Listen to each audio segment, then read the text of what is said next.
Chapter 23. And the whole multitude of them arose, and led him unto Pilate. And they began to accuse him, saying, We found this fellow perverting the nation, and forbidding to give tribute to Caesar, saying that he himself is Christ a king. And Pilate asked him, saying, Art thou the king of the Jews? And he answered him, and said, Thou sayest it. Then said Pilate to the chief priests and to the people, I find no fault in this man. And they were the more fierce, saying, He stirreth up the people, teaching throughout all Jewry, beginning from Galilee to this place. When Pilate heard of Galilee, he asked whether the man were a Galilean. And as soon as he knew that he belonged unto Herod's jurisdiction, he sent him to Herod, who himself also was at Jerusalem at that time. And when Herod saw Jesus, he was exceeding glad, for he was desirous to see him of a long season, because he had heard many things of him, and he hoped to have seen some miracle done by him. Then he questioned with him in many words, but he answered him nothing. And the chief priests and scribes stood and vehemently accused him. And Herod with his men of war set him at naught, and mocked him, and arrayed him in a gorgeous robe, and sent him again to Pilate.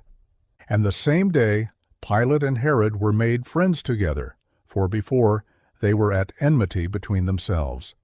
And Pilate, when he had called together the chief priests and the rulers and the people, said unto them, Ye have brought this man unto me, as one that perverteth the people. And behold, I, having examined him before you, have found no fault in this man, touching those things whereof ye accuse him. No, nor yet Herod. For I sent you to him. And lo, nothing worthy of death is done unto him. I will therefore chastise him, and release him.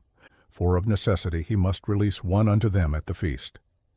And they cried out all at once, saying, Away with this man, and release unto us Barabbas, who for a certain sedition made in the city, and for murder, was cast into prison. Pilate therefore, willing to release Jesus, spake again to them. But they cried, saying, Crucify him, crucify him. And he said unto them the third time, Why, what evil hath he done? I have found no cause of death in him. I will therefore chastise him, and let him go. And they were instant with loud voices, requiring that he might be crucified. And the voices of them and of the chief priests prevailed. And Pilate gave sentence that it should be as they required. And he released unto them him that for sedition and murder was cast into prison, whom they had desired, but he delivered Jesus to their will. And as they led him away, they laid hold upon one Simon, a Cyrenian, coming out of the country, and on him they laid the cross, that he might bear it after Jesus.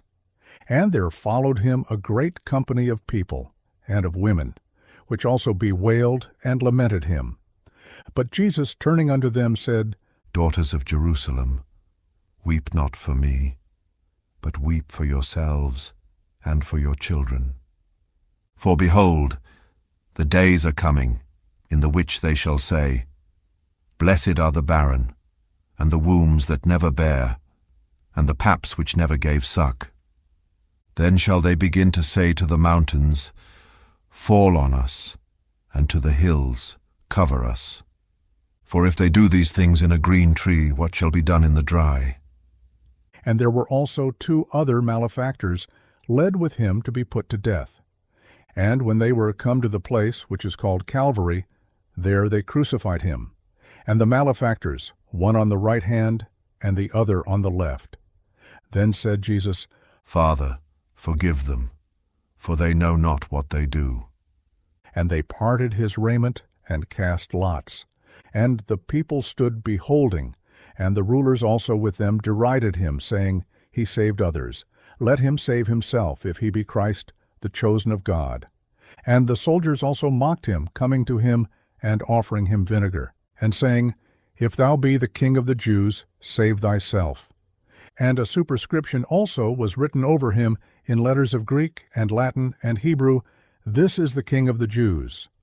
And one of the malefactors which were hanged railed on him, saying, If thou be Christ, save thyself and us. But the other answering rebuked him, saying, Dost not thou fear God, seeing thou art in the same condemnation? And we indeed justly, for we receive the due reward of our deeds, but this man hath done nothing amiss.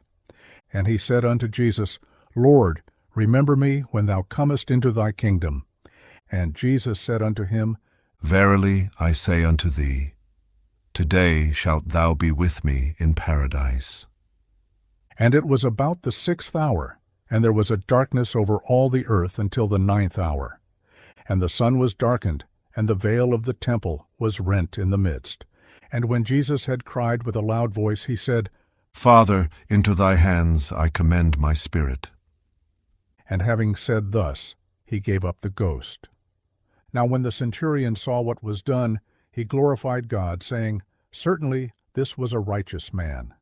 And all the people that came together to that sight, beholding the things which were done, smote their breasts and returned. And all his acquaintance and the women that followed him from Galilee stood afar off, beholding these things.